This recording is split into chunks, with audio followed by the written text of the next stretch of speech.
Bonjour à tous, aujourd'hui je vais vous parler de la communication avec les êtres invisibles. Donc comment rentrer en communication avec eux et comment eux ils rentrent en communication avec vous. Donc il faut savoir que vous n'avez pas besoin d'être médium confirmé pour rentrer en communication avec eux, vous n'avez pas besoin d'être voyante, vous n'avez pas besoin d'avoir des dons exceptionnels. Vous pouvez communiquer de différentes façons avec eux. Il y a des méthodes très simples. Maintenant, il faut avoir trois choses qui sont vraiment très importantes. La première, c'est de vouloir rentrer en communication avec eux. Donc, si vous ne voulez pas, si vous ne prêtez pas attention aux différents signes qui peuvent vous envoyer, etc. Effectivement, la communication va que dans un sens. C'est comme les êtres humains, les monologues. Donc, ils font du monologue. Ensuite, la deuxième chose la plus importante, c'est leur donner l'autorisation. Donc, d'intervenir dans votre vie, de vous montrer, de vous aider. Donc, si vous ne leur demandez pas, ils vont juste vous inspirer s'ils peuvent, mais généralement, ils n'ont pas le droit d'intervenir par rapport à notre libre arbitre. Donc, si vous ne demandez rien, vous n'aurez rien non plus, à part votre ange gardien qui est là pour vous donner de l'amour, du soutien et vous protéger. Donc, effectivement, lui n'a pas besoin d'autorisation. Si vous êtes en danger, il va mettre des choses en place de façon à vous aider. Et donc, les guides spirituels, par contre, eux ne peuvent strictement rien faire si vous ne leur donnez pas l'autorisation de rentrer en communication avec vous. Ça, c'est pour eux. Ensuite, la troisième chose qui est vraiment très importante, mais ça, c'est à un autre niveau encore, parce que vous verrez qu'ils rentrent en communication avec nous de différentes façons. Si vous voulez utiliser la clairaudience, la clairvoyance ou la clairsentience ou gustative ou olfactive, vous devez absolument ne pas avoir peur, parce que si vous avez peur, les portes sont fermées et ils ne peuvent pas rentrer en communication avec vous par cette méthode-là.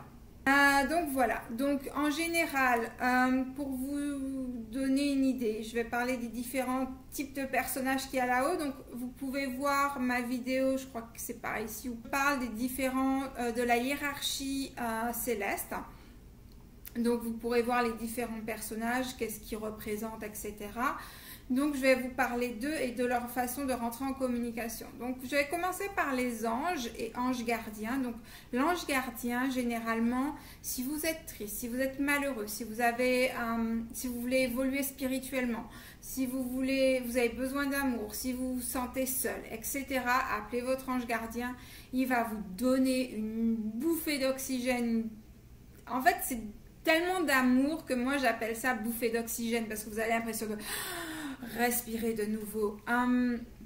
Donc ça, c'est leur façon de communiquer. Généralement, ils envoient aussi des plumes.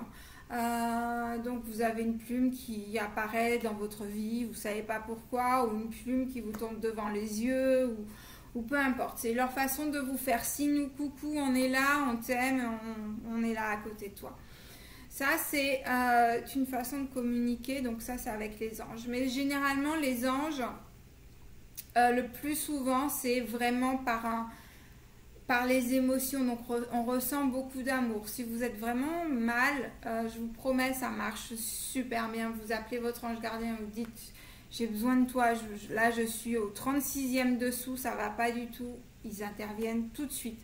Si vous vous sentez en danger, vous appelez votre ange gardien et tout de suite, il y a quelque chose qui apparaît dans votre vie pour vous aider et vous retirer du danger. Je l'ai fait des centaines de fois, ça marche à tous les coups. Mais après, il faut vraiment que vous vous sentiez en danger, parce que eux, ils vont se connecter à votre vibration et pas à je prétends que. Donc si vous prétendez, ça ne va pas marcher effectivement. Par contre, si vous sentez que vous avez l'émotion, généralement ils interviennent assez rapidement. Pour vous raconter une petite histoire, et là j'ai trouvé qu'ils étaient vachement forts. Une fois j'étais allée, bon alors c'est de ma faute, hein, je le reconnais, mais bon bref. Une fois je voulais aller en soirée, et à l'époque je n'avais pas de voiture, et j'avais regardé sur une carte où se trouvait la soirée, et c'était à 10 minutes de chez moi à pied. Et quand je suis partie, j'avais des talons hauts comme ça et je suis partie le soir tard.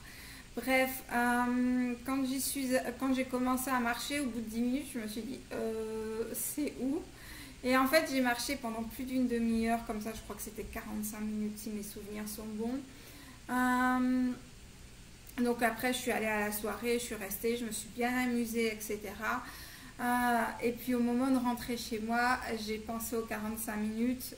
Il faut savoir que c'était à côté d'un bois et que cette partie de la ville me craint un petit peu, enfin pas des masses, mais voilà, les bois généralement sur Toulouse, il vaut mieux les éviter. Et donc du coup, j'aime pas demander aux gens, mais c'est vraiment un truc que je fais jamais. Et là, je me suis dit, ok, j'ai demandé aux personnes au moment de rentrer, il devait être 5 heures du mat. J'ai demandé aux personnes, est-ce que vous rentrez? Personne ne rentrait dans ma direction. J'étais dégoûtée, je me suis dit, marcher 45 minutes près des bois à 5 heures du matin, j'ai dit, là je peux plus rien faire. J'ai appelé, j'ai dit, ok, mon ange, s'il te plaît, j'ai besoin de ton aide. Là, je me sens vraiment en danger, je suis fatiguée en plus, etc. Et à peine arrivée au virage qui se trouve quasiment en face de la boîte, il y a une voiture et le pneu a dégonflé. Et donc du coup, leur batterie de téléphone était à plat. Et c'était un couple. Donc du coup, c'est rassurant aussi de savoir que c'était un couple. Et ils m'ont demandé, en fait, ils m'ont vu marcher à pied, ils m'ont dit, est-ce que vous avez un téléphone? J'ai dit oui, ils m'ont expliqué leur situation, enfin bref. Et de là, ils m'ont dit, écoute, reste avec nous, comme ça, quand la dépanneuse viendra récupérer la voiture, on te ramènera en même temps, parce qu'en plus, de toute façon, on va dans la même direction que toi. Et j'ai pas marché donc 2 minutes et avant de les avoir vus. Donc j'ai remercié des milliards de fois mon ange et je n'ai plus jamais recommencé cette connerie. Donc voilà. En fait, ça c'est l'exemple le plus dingue que je peux raconter, mais j'en ai des milliers d'histoires comme ça. C'était pas de ma faute forcément, mais voilà, dès que je me sens en danger, je les appelle et vraiment, c'est juste incroyable. Donc, si vous vous sentez en danger, n'hésitez pas, si vous les appelez, ils vont intervenir. Sauf si vraiment c'est une leçon que vous devez apprendre. À ce moment-là, effectivement, vous apprendrez la leçon que vous avez à apprendre. Mais si c'est pas une leçon et que vous êtes vraiment en danger, je vous promets, les choses vont apparaître juste par magie pour vous aider. Donc ça, c'est pour les anges gardiens et pour les anges en général qui ont donc une énergie vraiment très très élevée. Ensuite, les guides spirituels. Donc les guides spirituels n'interviennent pas dans votre vie sans votre autorisation. Donc il faut vraiment leur demander de l'aide. Généralement, comme on a aussi, il faut savoir que l'on a notre côté spirituel qui peut être développé dans l'inconscient. Donc du coup, des fois ils interviennent parce que vous avez donné l'autorisation, par exemple lors de sorties astrales ou des choses comme ça. Donc du coup, ils ont plus cette possibilité-là. Maintenant, si vous le faites consciemment, c'est encore mieux. Leur façon de communiquer avec vous, donc c'est par les publicités. Donc quand vous voyez des signes en permanence, généralement c'est par les signes qui communiquent avec vous. Donc par synchronicité aussi. Donc si vous passez à côté d'une personne et que vous entendez une conversation et les mots de la conversation que vous entendez répondent à une question que vous vous posez, généralement si vous voyez plus de 3 fois un même signe par rapport à quelque chose que vous vous demandez, généralement c'est eux qui vous disent, bon bah c'est par exemple si vous dites je sais pas, est-ce que je dois faire telle chose, si vous voyez plus de 3 fois un oui par exemple sur des publicités ou sur des choses comme ça que vous n'avez pas l'habitude de voir, attention, il ne faut pas que ça soit des choses que vous voyez tous les jours, il faut vraiment que ça soit quelque chose, ok, ça choque, voilà, ça vous interpelle. À ce moment-là, si vous le voyez plus de 3 fois, effectivement, c'est vraiment eux qui sont en communication avec vous. Vous pouvez agir en conséquence. Par exemple, moi j'avais demandé, alors j'ai demandé plusieurs fois si je devais rester au Canada parce que je me suis vraiment beaucoup posé la question parce que Je laissais des choses qui étaient quand même assez importantes pour moi en France. Et puis ma vie, elle était belle en France, donc il n'y avait pas de raison vraiment de partir. J'ai demandé plusieurs fois, est-ce que vraiment c'est ce que je dois faire? Est-ce que je dois rester ici? En fait, partir, oui, c'était une expérience que je voulais, mais rester, c'était pas une obligation pour moi. Donc je leur ai demandé plusieurs fois. Par exemple, je vais vous donner un exemple qui est vraiment extraordinaire et surtout, c'est le week-end, pas ce week-end qui vient de passer, mais le week-end d'avant, j'ai appris quelque chose qui m'a fait tomber à la renverse. Par exemple, je ne savais pas si je voulais faire la demande de résidence permanente, si vraiment c'était quelque chose que je devais faire ou si je devais rentrer tout de suite en France, parce que je sais que je vais rentrer par la suite. Je ne sais juste pas quand exactement pour l'instant. Donc je leur ai demandé est-ce que je dois lancer cette RP ou pas. Et je leur ai demandé donc de me donner de me faire signe. Et moi j'ai choisi mon signe. Donc ça c'est quelque chose que vous pouvez faire. Alors moi j'ai dit ok, si je vois un ballon orange, ça veut dire que je dois poser ma candidature pour la RP et puis que je dois rester donc ici. Donc du coup j'ai posé, je leur ai dit ça peut-être 2 mois plus tard, j'avais toujours pas vu de ballon orange, pourtant c'est quelque chose de vraiment assez commun. Sur mon chemin, je n'avais pas vu ça du tout jusqu'alors.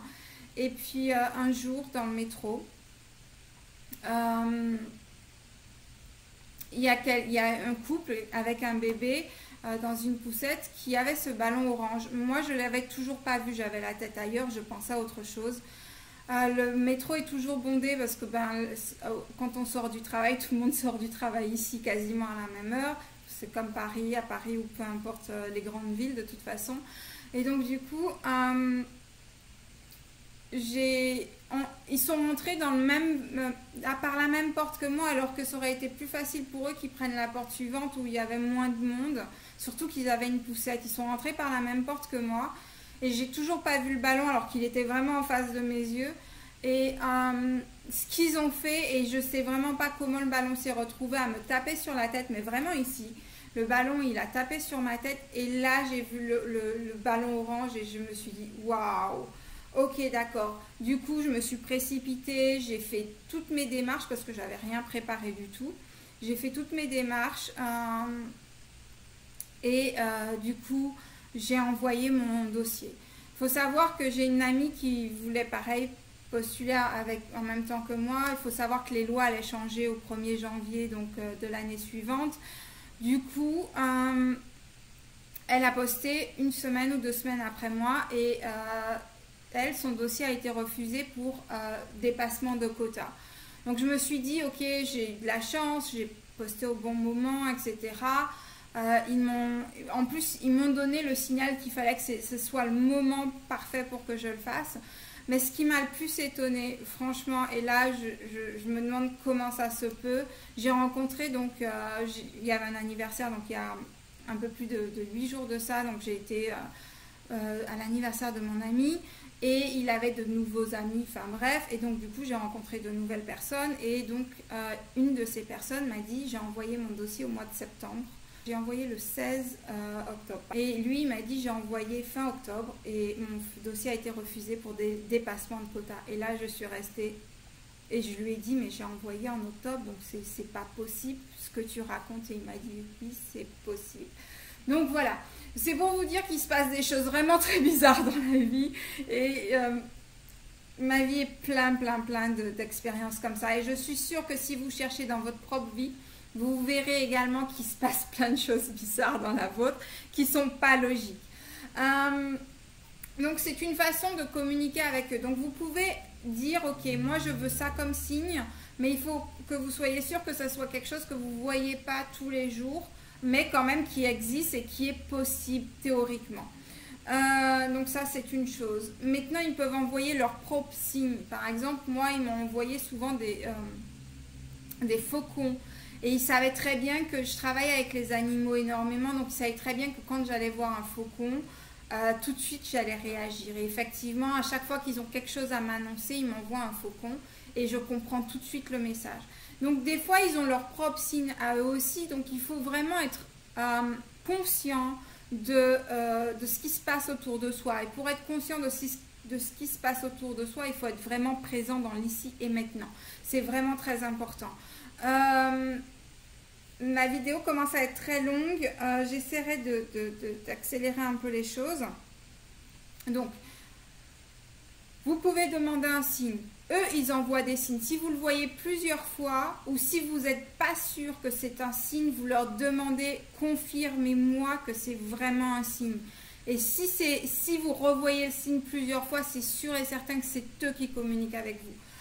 Troisième façon, ils communiquent par les rêves. Et souvent, les défunts communiquent par les rêves. Comme nous faisons des voyages astro tous les soirs, parce que nos âmes en ont besoin, parce qu'elles ne peuvent pas rester enfermées dans un corps, bien souvent, ils communiquent avec nous à travers nos rêves. Donc, on a des espèces de messages qui restent à travers les rêves. Pareil, je vais mettre le lien pour l'interprétation des rêves. Familiarisez-vous avec vos rêves, vous verrez qu'il y a les différents types dont je parle existent. Mais pour ça, il faut que vous soyez vraiment dans l'observation. C'est vraiment très important. C'est ce qui vous mène à comprendre votre fonctionnement avec eux et votre fonctionnement avec l'univers. Les êtres de lumière, c'est complètement différent parce que eux, ça passe plus par l'énergie. Généralement, les êtres de lumière, ce sont des personnes qui guérissent nos corps physiques, mais nos corps énergétiques. Essentiellement nos corps énergétiques, ça descend jusqu'à nos corps physiques. Donc ça passe plus par l'énergie. Donc toutes les personnes qui ont vraiment cette sensibilité dans les mains, pour les massages, il n'y a pas besoin d'être énergéticien. Généralement, tous ceux qui sont attirés par les massages, c'est qu'ils ont ce fluide dans les mains. Donc les êtres de lumière, c'est plus ça. Donc il n'y a pas vraiment de communication avec eux, ça passe plus par l'énergie, c'est plus dans le soin. Ensuite, donc je vous ai parlé des anges, je vous ai parlé des guides spirituels, maîtres ascensionnés. Alors les maîtres ascensionnés, c'est Marie, Jésus, Bouddha, etc. Et eux, ils communiquent avec nous. Alors ça peut être par signe. Donc ils nous montrent des signes dans la vie, donc des signes qui les représentent en général ou par l'image que nous on a créée d'eux. Donc ils nous... Voilà. Et il faut savoir que tous ces différents niveaux d'énergie, j'allais dire, donc toutes ces catégories, j'aime pas le mot catégorie, c'est des différents niveaux d'énergie, ont une façon commune de communiquer avec nous, c'est par la clairaudience, la clairvoyance, la clairsentience, essentiellement, puisque clairolfactive et gustative, c'est uniquement avec les esprits. Donc on peut voir les images soit à l'intérieur de notre tête, soit à l'extérieur. Et justement, bien souvent, la peur peut prendre possession de soi. Et donc si on voit un ectoplasme, on peut avoir peur, on ferme la porte et du coup on n'en verra plus jamais. L'autre façon, donc, c'est la clairaudience, donc par les oreilles internes. Donc on entend les choses comme si c'est notre petite voix. Mais on sent qu'il y a une différence avec nos pensées, que c'est pas du tout pareil. Il y a un niveau énergétique différent, il y a plus d'amour, de compassion et c'est positif généralement tout le temps. Pardon, c'est positif tout le temps quand il nous parle à l'intérieur de nous ou à l'extérieur. Donc on entend son nom et personne n'est derrière. Ou on entend un message. Et il n'y a personne qui pouvait nous dire une telle chose. Ça, c'est une autre chose. Ensuite, la clairsentience, donc c'est par les émotions. Donc, on a un pressentiment, on ressent les choses. Et puis, surtout, l'amour de nos anges, gardiens, etc. Voilà, j'espère que ça vous aura aidé. J'ai été un petit peu longue, j'aurais aimé vous donner plus d'exemples. Je sais que les exemples, ça aide énormément à comprendre. Ce sont mes exemples à moi, je ne vous raconte pas les histoires des autres, je vous raconte les miennes. C'est pour que vous puissiez avoir cette connexion avec moi. Maintenant, ce que je vous recommande vivement, c'est de vous connecter avec votre histoire et de trouver les liens dans votre histoire parce que c'est sûr et certain, je suis sûre à 99% que vous avez des choses comme ça qui se passent dans votre vie et que vous y prêtez simplement pas attention. Voilà. Si vous avez des questions, c'est en bas. Je suis contente de vous raconter tout ça. Et je vous dis à bientôt. À bientôt. Bye bye.